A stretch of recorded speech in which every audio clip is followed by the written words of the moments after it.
Hello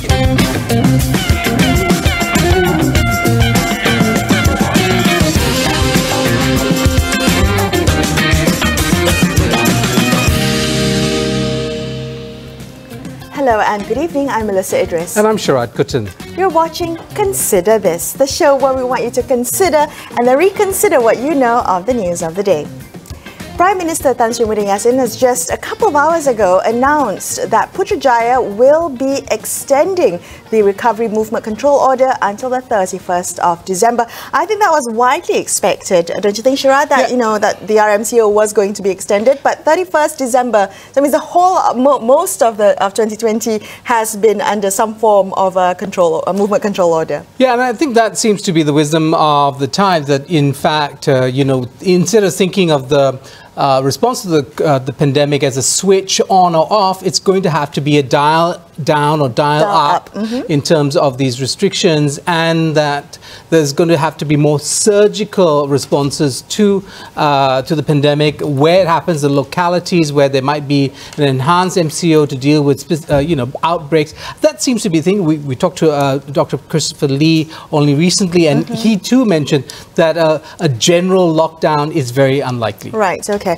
And I think it's quite interesting to see. So now that we have the RMCO extending, we should probably, I'm hoping to see that the offenders of people flouting the RMCO, as announced by Ismail Sabri during press conferences, I'm hoping that those offenders will be reduced. I mean, by now we should know that there are certain operating hours for premises, the need to wear a face mask, the need to get the temperature to register at business premises. All those things should be part of our daily lives already, right? Yes, I mean, in many ways, Melissa, this pandemic and the control is about aggregate numbers.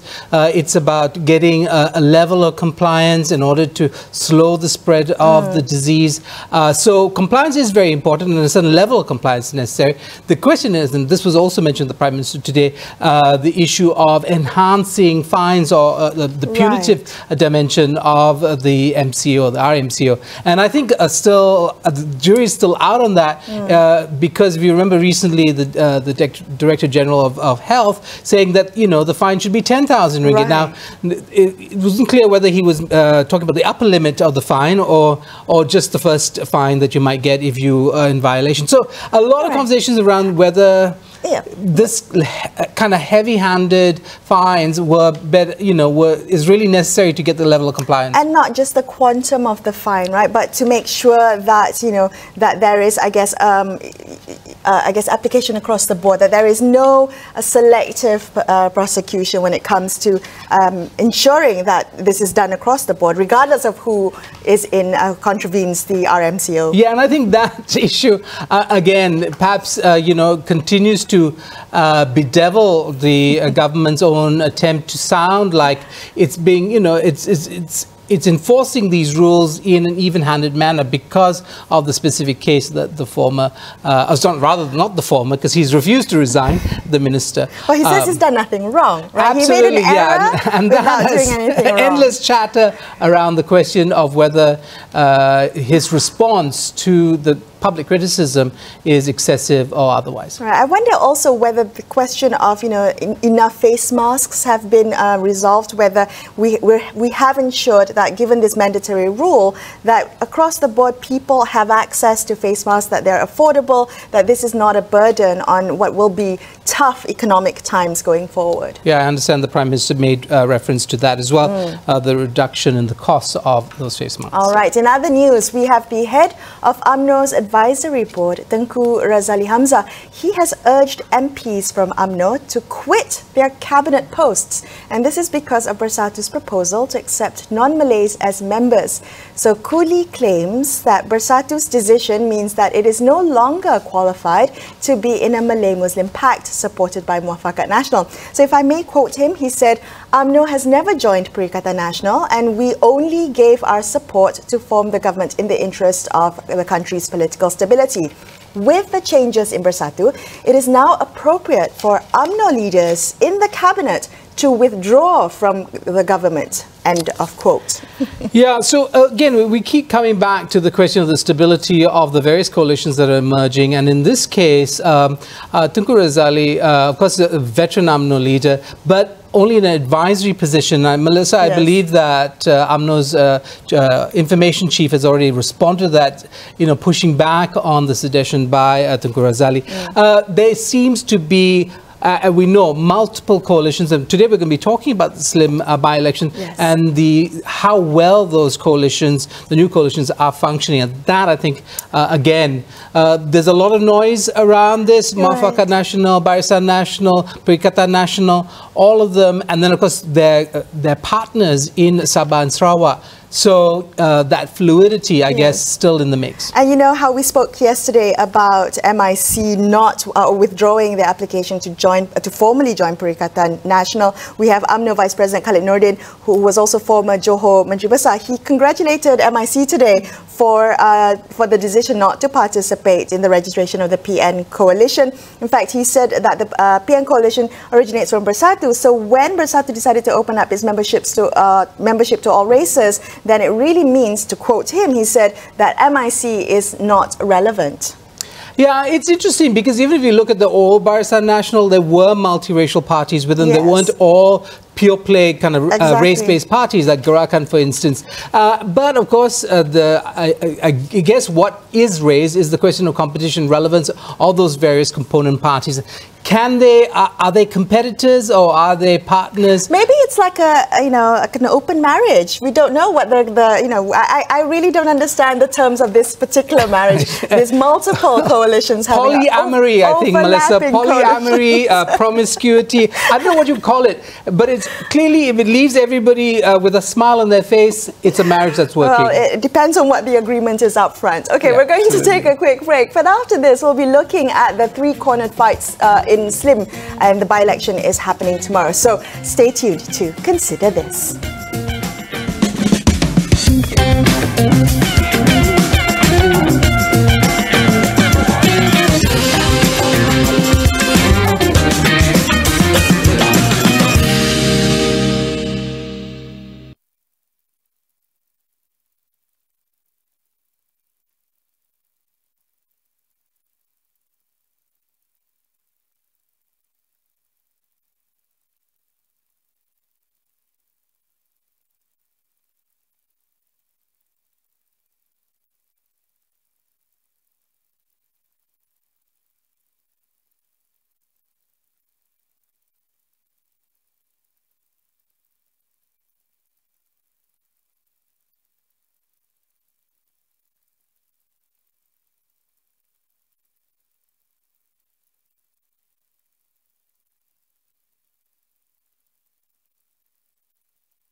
Hi, you're watching Consider This. I'm Melisa Idris. With me is Sharaad Kuttan. Now, tomorrow, Saturday the 29th of August, voters in Slim will cast their ballots in a by-election. It will be a three-cornered fight between UMNO's Zaidi Aziz, the Pejuang candidate Amir Kushairi Tanusi, and independent candidate Santara Sekaran Subramaniam. Joining us on the show tonight to discuss what observers will be watching out for, we have Dr. Ainul Adzellie Hasnul. He's a lecturer at the Centre for Policy Research and International Studies at University Science Malaysia. Ainul, welcome to the show. It's good to have you on tonight. Now, I'm just wondering, in your opinion, is this still a competitive three-cornered fight? It is, if we talk about the national unity, because the most important thing is about national unity, because from my experience and my forecast for the next general election that will be held soon, I'm not the Prime Minister, but I can say that maybe it will be around January, something like that, because we still, like what the Prime Minister has said just now at 8 o'clock, that the MSO is extended until the 31st of December, right? Well, on that note, you have to remember that these three candidates. One is from Barisan Nasional, obviously from UMNO, representing Barisan Nasional. The other is an independent candidate, but it is endorsed by Dr. Mahathir's party, Pejuang, right? And the other candidate is doctor. He's a doctor actually, S. Sandara Sidaran. He's a former teacher at the age of 44. So what we can see here, the three candidates, they have equal chances because they are the younger generations, you know. Okay, on that matter itself, the two candidates that are likely to be an equal fight is between Barisan Nasional and the independent candidate, because independent candidate is in a way endorsed by Tun, and Tun has even came there. Right, so this is basically an UMNO Pejuang fight. Now, I do want to ask you though, Ilham Center think tank has already weighed in. They say it's going to be a landslide victory for Barisan Nasional and its candidate, the UMNO candidate. They've already called it. They seem very confident. Would you say there is at this point no reason to believe that this traditional Barisan Nasional seat might swing towards Dr. Mahathir's candidate? I beg to differ, because you have to see that this Dewan Undangan Negeri, or this constituency, is a strong hold for Barisan Nasional, because it's been held by the previous Adun, who has passed away. He has been the assemblyman for 4 terms, in which this is where the UMNO grassroots are supporting UMNO candidate, because it is what I can say is a settlers, Felda, Besau. And even though we have Chinese and Indian voters, they are considered minorities, and most of them are traders in the town itself, Slim River, right? So you're agreeing with Ilham Center that's saying that it's very likely to go for Barisan Nasional? Yeah. Okay, can I ask you about the Pejuang-backed candidate, right, the Amir Kushairi Tanusi?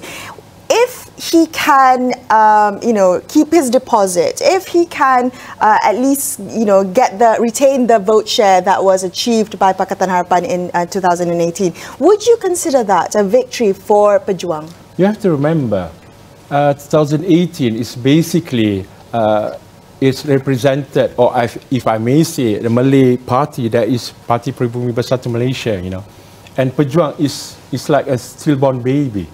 It's a new party, and a lot of the Supreme Council in PBBM is not with Tun this time around, right? And even Tan Sri Muhyiddin has endorsed. Last week, they have, in a way, entered the MUAFAKAT National, in which before it is held by UMNO and PAS, 2 Malay dominant parties in this country. But you have to remember, on that note, Barisan Nasional, it was initially in 1955, it was between these 3 main parties we called Malaya: MIC, MCA, and UMNO itself. Tun Dr. Sambatan, sorry, it's not a doctor, Tun Sambatan, Tun Tan Chen Lok, and at that point of time, it's Tunku Abdul Rahman. So the spirit of sharing of power in that movement is supposedly to be maintained as at present. And why MIC is withdrawing their support for Perikatan Nasional as per se? Because MIC is a strong ally of UMNO. Because Barisan Nasional, before this, they have 14 component parties, and all of them are equal in terms of power sharing in the Barisan Nasional itself. Right, okay. I want to ask you about MUAFAKAT Nasional, because this is actually in some ways a new coalition. It's the leadership might be the same mind, grassroots might not be, some talk about that. What you were at Slim, and you went down to the ground. Tell us, are PAS supporters and followers, are they confident that this MUAFAKAT Nasional partnership, UMNO and PAS in particular, is going to work for them, and will they vote for the candidate? That's an interesting point, Sharon, because you have to remember, PAS and UMNO per se, they have their own loyal supporters, right? So for PAS, for instance, whatever Tuan Guru Hadiawan says, they will follow suit. So that is where they have leaders from the top division up until in the kampung or the village area. So they are hardcore supporters of PAS. And this time around, UMNO, in which we have known their enemies were PAS before this, all right? They sealed their agreement to be a part of MUAFAKAT Nasional last 2 years, after what the previous Prime Minister did, Datuk Sri Najib, and now is continued by the President of UMNO itself, Datuk Sri Zahid Hamidi. So these two parties, like I said, we can see there's a lot of Malay party before this, from 1957 up until now. We have even PKR, we have even Semangat 46, we have even a lot of it. Yeah, but now these two parties, they are at the advantage because of the level of leaders from top till bottom. Well, okay, on that note then, would Najib Razak's recent conviction weigh on voters' minds when they go to the ballot box tomorrow? It doesn't reflect on that, because in UMNO itself is the presidential institution. With due respect to Datuk Sri Najib, the president of UMNO, and now is Datuk Sri Zahid Hamidi. All right. So in politics is something like mentioned, really, you know, because in politics everything can change within even 1 hour, right? So like what Tuku Razali said, all right, he said that UMNO minister should quit the Perikatan Nation, but you have to understand, we are in the MCO. We need a stable government, and Tan Sri Muhyiddin has done a lot of things for people. Up until now, 900,000 are being retrenched, you know, because for people, they do not want politics. It's the bread and butter issue. Okay. Right? Politics is something that they don't want to discuss, you know. That's not important for them. Okay, all right, we're going to take a quick break, but there's a lot more to discuss. I know we'll come back with more on this conversation right here on Consider This. Don't go anywhere.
Hi, thanks for staying with Sharaad and I on Consider This. Let's continue our discussion with Dr. Ainul Adzellie Hasnul. He's a lecturer at the Centre for Policy Research and International Studies at USM. Now, pundits are saying, I know that all eyes will be on Dr. Mahathir's new party, Pejuang. But what have you observed that Pejuang's campaign strategy to have been in this by-election? This is my personal observation. I went to some of the so-called war room of the new party Pejuang, in which they are actually, the candidate Amir is using a tree, right? So that is not Pejuang symbol, but Pejuang is endorsing him, all right, on that note. But when I went to Bersatu 1, I went to Bersatu 2, I went to Bersatu 3 and 4, most, maybe it's a coincidence, but most of those who are supporting army are from PBBM, even though they are still with PBBM. So, well, it is something strange, but it's all right. But you have to remember, the hierarchy of Pejuang itself, they don't even have enough members, they don't even have branches at whatever level. It's a new party, you know. So was Pakatan in the picture at all? Did with the PKR, DAP, Amanah help out with the Pejuang campaign? Do you see that kind of cooperation happening? It's something strange, even though they never say that they are with this new party, Pejuang. But you have to remember, even Tun himself, with due respect to the national icon, he even dismissed whatever collision with PH, in which PH has announced that Datuk Sri Anwar Ibrahim will be their next candidate for the next general election. So why Tun's people in this situation, Pejuang, or we can say PBBM, are canvassing vote for AMI, and why some of PH leaders, I don't want to mention names, they are there in Teluk Intan, Slim River, supporting whoever that Tun chose to support. And consequently, in Sabah, we will having a state election. On that note, Tan Sri Musa and also Shafiq Afdal, these two are the icon of leaders in Sabah. I don't want to speculate. There will be another 1 month. But now, tomorrow, ironically, we can see that the turnout for the police, or you can say the security personnel, is 90%, you know. So this was the early voting. Early voting. I wonder if you, since you were there, Slim, give us also a sense of perhaps whether age plays a role. I mean, because there's a lot of talk these days about youth politics. Do you sense among younger people, a generation that grew up on the Reformasi, slogans, do you see a restlessness and eagerness to participate, come back and vote? What's your sense of the age issue in this particular by-election? Well, you have to remember, the younger generations, I can say 90% of them, they are non-partisan. They are more into social media. Every day they will open up TikTok, Facebook, Instagram. Non-partisan, or that they don't see their politics represented in the current political scene? I beg to differ, because I'm with a lot of them, the younger generations, because you have to remember, they will be the voters in the next few general elections, because age factor and all that, obviously they believe that, I mean, in the new, I can say the new MCO whatsoever, the new politics is about icon. Khairi Jamaluddin is one of the factor that the younger generation like. Even Sheikh Sadiq, even Nick Nazmi, even Fahmi Fazil, they are the younger generation, they are the voices of the new generations, Right, but you're saying that the young generation doesn't have fixed party affiliations, and I think a lot of political scientists have noted that as well. So that's true. So what is it that they were willing to accept or not accept in terms of the narrative spun out by the various candidates? Do you think that the story that each of them told was compelling to the younger generation? It depends on what kind of younger generations, because we have, with respect to all the younger generations, we have those who are from vocational background, those with tertiary education, and some of them like me, I was from the UK, Okay, most of them, I mean the younger generations, they are non-partisan, but they do believe in whatever party that they feel like voting. Like in the UK, we have Conservative and we have Labour. You can check. A lot of the members are the old generation, but the younger generation are supporting which they think that can lead the country forward. All right, like in America, we are having the presidential election this coming November. Right. All right, and don't be surprised if Trump wins. Yeah, but so on Slim, coming back to Slim, yes. Coming back to Slim, who do you think they will vote for? On balance, will majority younger people go for the Pejuang back candidate, or will they go for the UMNO candidate? The new generations in Slim River, as per se, are those the second generation of Felda settlers, in which they work outside of Slim River. Okay. There's no work there, except if they wanted to be farmers, in which they are not. And most of them, the second generation of feather settlers are successful people in Kuala Lumpur, Penang and Johor Bahru. So they'll be coming back? Migrated out to come back? Yeah, they will go back because it's not far from KL or even Penang. It's just an hour away. It's an hour, less than that. Depends on what car you're driving. Well, on a serious note. To the speed limit. Yeah, of course, 110, right? Right. Of course. So I know we started with asking you your thought. You know, you could see a clear win for the Barisan Nasional candidate. Do you think anything could change in the next 24 hours to shift the narrative, change the results? Only miracle from God. Only. Okay. So it's pretty locked whose in. side is God? Okay. That's what I think. I do want to kind of pivot away from Slim very quickly, if I may. You brought up the Sabah state elections. I know we're about a month away still, but I'm wondering if if there are implications from the results of whatever the results may be for the Slim by-election. Exactly. Would that impact Sabah? Do you see that impacting Sabah? Because this is a David against Goliath, and in this case, Slim River is between Tun Dr. Mahathir Mohamad and Tan Sri Muhyiddin Yassin. And Tan Sri Muhyiddin has done a good job.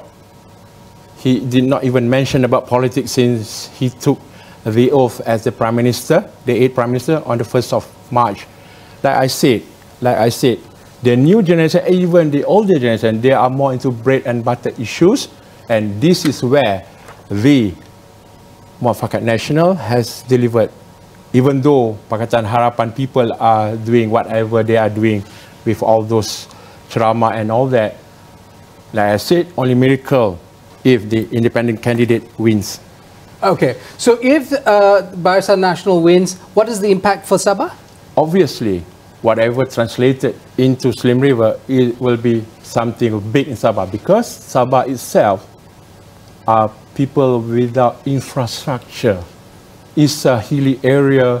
Remember the case where this one girl, she has to climb up the tree to just, you know, to browse the internet.